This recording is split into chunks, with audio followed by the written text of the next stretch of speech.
So what you can also do is you can take a modern photo like this and turn it like it's an old photo.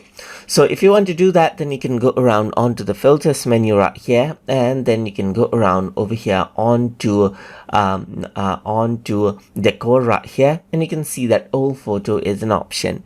So if I were to go around and click right here, then what happens is that I get the old photo option. I can go around, change around the a size right here. I can defocus and model right here, as you can see right here, just like this, and press OK right here, just like this. So if I were to go around right here, then what happens is that it goes around and applies the border right there and turns it like an old photo, as you can see right here, just like this.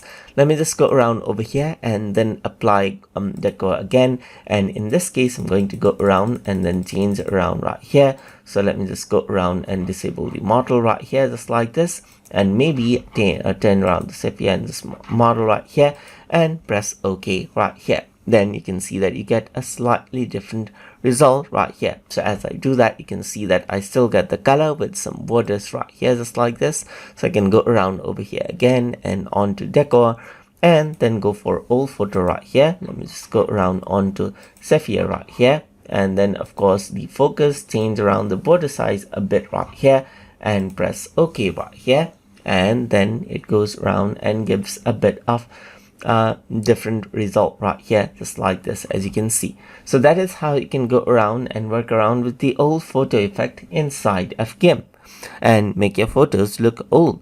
So hope you guys learned something as always, and as always, please like, comment, share and subscribe.